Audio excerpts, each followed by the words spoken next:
Welcome back, boys and girls. Today we're going to be doing a build video for Warlocks. Now, I've done quite a bit on Hunter this season, and I've sprinkled in some Titan here and there, but we haven't really talked about Warlock builds. I've done some Warlock solo stuff, but not really build-oriented.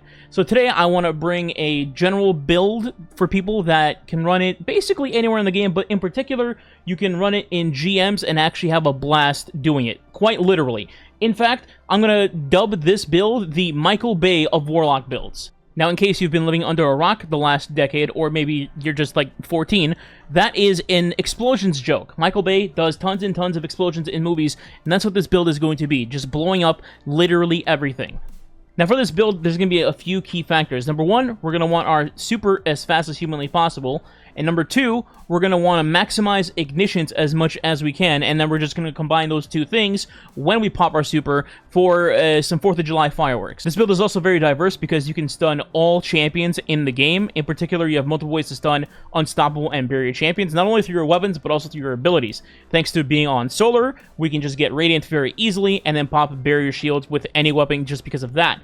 Then, we also will be running the Snap Melee on this Warlock build, so you'll be able to stun unstoppable champions as well. As for overloads, let's slide into the weapon section for this to cover that as well. So in our kinetic slot, we have Riptide. Riptide does multiple things here in this slot. I highly recommend you run it if you have one. Number one, Riptide can stun overload champions, unstoppable champions, and it can freeze barrier champions, which can give you the time to just kill a barrier before they ever put up their shield.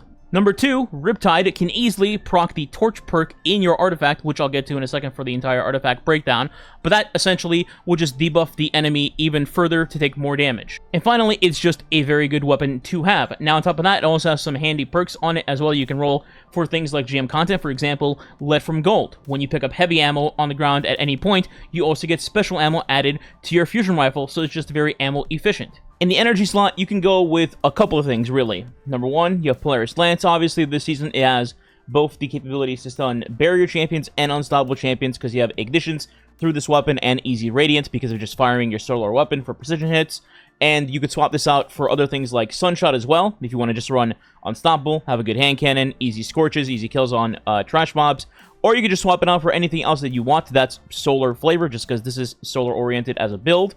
But otherwise, I would just go with Polaris if you don't have anything else. Finally, in our heavy slot, now some people might want to go with a DPS option in this slot instead, for example, like Apex Predator, but me personally, I think this build synergizes really well with Fixed Odds. Now, for those of you that don't know, Fixed Odds is a machine gun that was originally brought in with Season of the Opulence, but it was absolute complete garbage, and then it was brought back during Season of the Haunted, and now is actually a very good weapon thanks to Solar 3.0. Fixed Odds is craftable through getting patterns in the Duality Dungeon and can roll things like Enhanced Field Prep and Enhanced Incandescent, which is what I have on mine. So it has great ammo efficiency, it can reload fast when you crouch, and an Incandescent, Enhanced specifically, can just blow up entire rooms on its own. Now, technically speaking, you could use other LMGs in this spot, for example, like Avalanche or Unwavering Duty, I believe the LMG from Trials is called, but those don't have the enhanced version of Incandescent, which is much better because it has a longer lasting scorch to targets, and also it just has a larger radius when you're scorching targets. Now, to go along with your weapons murdering everything, we're going to be talking about the star of the show. And no, we're not talking about Well of Radiance. Well, we are talking about Well of Radiance, but we're talking about the exotic first. The exotic is Phoenix Protocol. Now, for those of you that haven't used this in 3 years because the power creep in the game is so out of control with things like Cenotaph, this says, kills and assists you make while standing in your Well of Radiance return super energy. Now, on its own, that might sound pretty tame, and understandably so, but let me talk about the subclass choices first to make it actually make sense. So for the abilities, super, obviously we're going Well of Radiance. Don't think I need to explain anything there. In our other abilities, first up we have our Rift. Now, you can rock either Healing Rift, just to have an overshield and healing down on the ground that your teammates can also use in things like GMs, but you could opt to use Phoenix Dive as well if you want to combine it with one of our aspects, Heat Rises, to just have restoration in certain situations. Then in our melee, we have Incinerator Snap. The reason for this, essentially, is Incinerator Snap can cause ignitions, which can stun unstoppable champions, and also, ignite other enemies and blow them up. But mainly, it is another way for you to stun unstoppables, which are basically in every GM this season, I believe. For a grenade, you have a couple of options here. You can go with Healing Grenade for safety purposes. You can go with Solar Grenade for AoE Scorch on mobs. But I ended up going with Fusion Grenade Specifically, just because it explodes twice, it does great damage, and it helps with the Scorch stacks into igniting enemies thanks to our other aspect, which is Touch of Flame. So to recount, our aspects are Touch of Flame, just for additional shenanigans with Scorch and Ignitions, and then Heat Rises, specifically because when you're airborne, which you can do quite a bit, you get melee energy back. So essentially, you can be airborne, shoot stuff, kill them, or make them explode. You will get instant melee energy back, which then will feed you into snapping your enemies, and then bang, that snap either stuns unstops or makes other things explode, and you just continue the chain. With our fragments, let's talk left to right on screen here. Number 1, we have Ember of Combustion. Final blows with a solar super causes targets to ignite and create a fire spray. And wouldn't you know it, Well of Radiance, when popping it on the ground and shooting stuff and killing them while in your well, counts as a solar super, so everything that you kill in your well will explode instantly. To complement that, in the second slot, we have Ember of Eruption. Your solar ignitions have an increased area of effect, essentially just bigger AoE ignitions. In the third slot, we have Ember of Ashes. You apply more Scorch stacks to targets to get to your ignitions faster. And then finally, Ember of Torches, powered melee attacks against combatants, make you and your nearby allies radiant for additional damage / free barrier champion stuns. So before talking about mods and the artifact, I just want to mention the gameplay loop in case it wasn't already clear. Essentially, your main job is going to be just getting to your first Well of Radiance as fast as humanly possible. Once you do, you pop your well, your team gets in, and you start nuking everything. Every single kill you're going to get in your well will just cause an explosion, which will just keep chaining and chaining like a giant reaction until everything is gone. And while you're doing this, you're also feeding your teammates orbs, you're getting your super back thanks to Phoenix Protocol, and then whatever your teammates are rocking, they can also use that to make even more orbs. For example, somebody can pop a Deadfall Tether, make a ton of orbs, make everything explode with your ignitions, and also have Bloodbound from Tether explode and just do even more damage, and then you all have your supers back over and over again. Now, as for armor mods, again, I'm going to put them on screen, and we're going to go left to right, just like the fragments. In our helmet, we have Font of Wisdom as our first mod. Some of you might be thinking, what the hell is that? This says you gain a bonus to intellect while you have any armor charge. Basically, anytime you make an orb, anytime your teammates make an orb, anytime you have somebody with Radiant Light or powerful friends and you make an armor charge, bang, now Font of Wisdom activates and you have a higher peak of intellect rather than your original stat. For example, or for reference rather, my normal stat for intellect in this build is 2. That's it, just tier 2. And as you can see from the footage on screen, I have absolutely zero problems getting my supers back, like, within 30 seconds.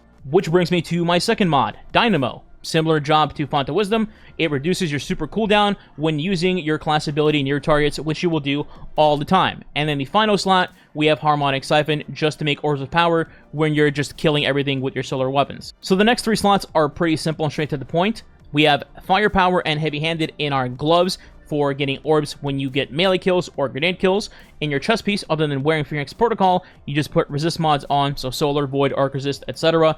Nothing crazy. Your boots is the same thing, except for damage. In this case, I put on 3 Solar Surge mods for my Fixed Odds, or my Sunshot, or my Polaris Lance. And then finally, in our class item slot, I have 1 copy of Bomber to reduce grenade cooldown when using my class ability. The reason I don't have Outreach is because, like I mentioned earlier, we can just jump and be in the air and get kills and get our melee back that way instead of relying on a mod.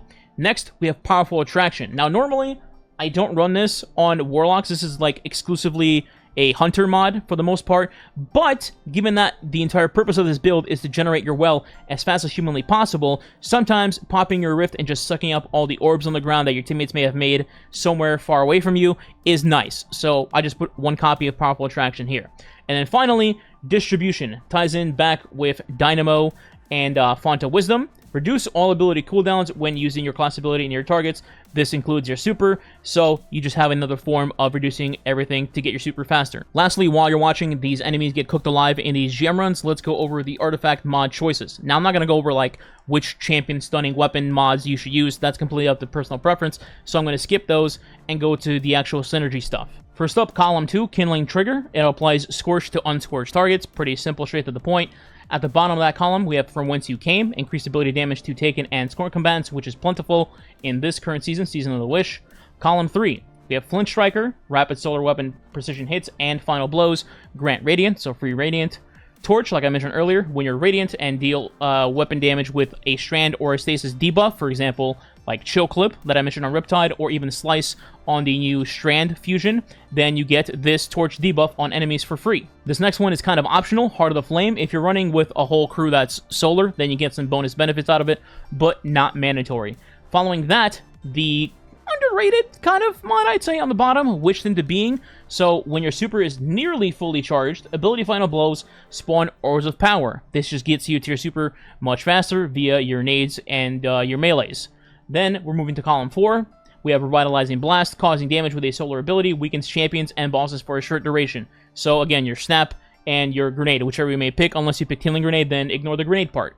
And then in the last slot, we have Raise of Precision, while Radiant Solar Precision Final Blows cause combatants to ignite. Now, you may have noticed that I don't have things like Argent Ordnance or Overload Rocket. That's mainly because I'm rocking Chill Clip and Riptide. If you want to control overloads with, rockets and do extra rocket damage, then you might want to switch something up like Heart of the Flame for Overload Rocket, or Argent Ordnance if you want bonus damage if you're using like Apex. So, essentially, it's get your well through all the means necessary, then pop your well, and at this point, you're virtually unkillable, and now you just explode the entire world until you get to the boss room and complete the GM. I know I make jokes and cracks at Well of Radiance being super Omega busted, and to be fair, there is truth to that, but this build is legitimately fun. Just having the utility of blowing everything up, popping a well, and then doing it all over again with the enemy having, mostly for the most part, no control on whether they live or not, is just overall really fun, especially if you have a tether involved with it to do a deadfall tether, and then you just,